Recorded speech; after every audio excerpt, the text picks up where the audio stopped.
not painting these images from life, but they're reproductions of reproductions in the various ways that I'm finding them. I'm performing a kind of archaeology of art history, digging through images from the past, mining from objects and images from antiquities, sort of trying to draw historical narratives into the present moment.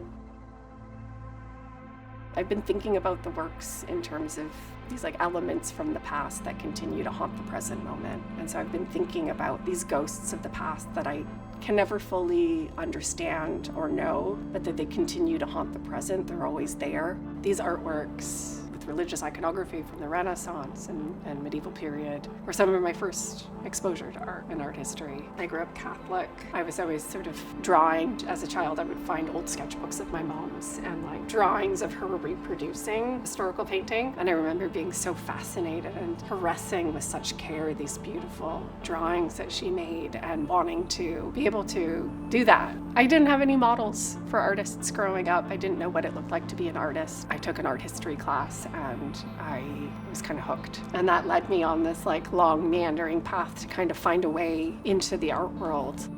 In my process, I'm collecting images, I'm reading about particular artworks, I'm collecting high resolution images and blurry jpegs of particular works that I'm looking at. The resolution of the image that I'm able to find dictates how large I can go. A really famous work by Jan van Eyck will have really high resolution, and so I can get work on a much larger scale versus a tiny image in a textbook that then I might photograph, and then it becomes this sort of blurred black and white image that I have to work with.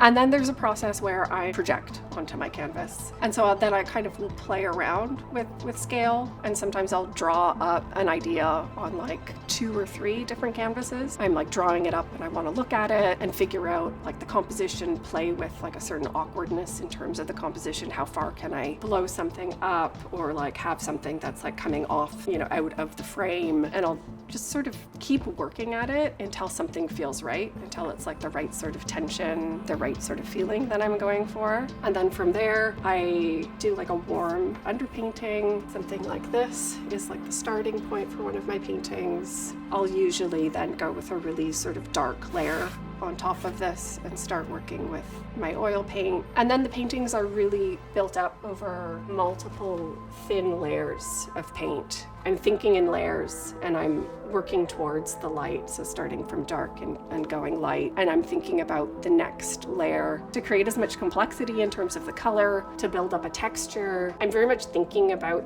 these fragments as almost ruins and trying to approximate the texture that I'm building to the age in the loss of the painting. Sometimes there is actual loss of paint in the works that I'm working with. I've come to include a few images of crying women in each painting. I imagine them as a Greek chorus, viewing the expired ideologies. When I started making this work, I was looking at Masaccio's The Expulsion from the Garden of Eden, and it's Adam and Eve. They're each making a gesture. Adam's it was meant to be read as shame, and Eve's as grief. And so I began thinking about the sort of mystery around some of these sort of gestures, and I have this series that I call an archive of gestures. They're these hands that are sort of floating, removed from the context of the larger painting. A gesture like this, is this a praying gesture? Is this a pleading gesture? And I'm interested in that, what happens when I take the fragment, when I remove it. There's so much loss in here too. I'm so drawn to those moments of loss, of these faces that we'll never sort of know.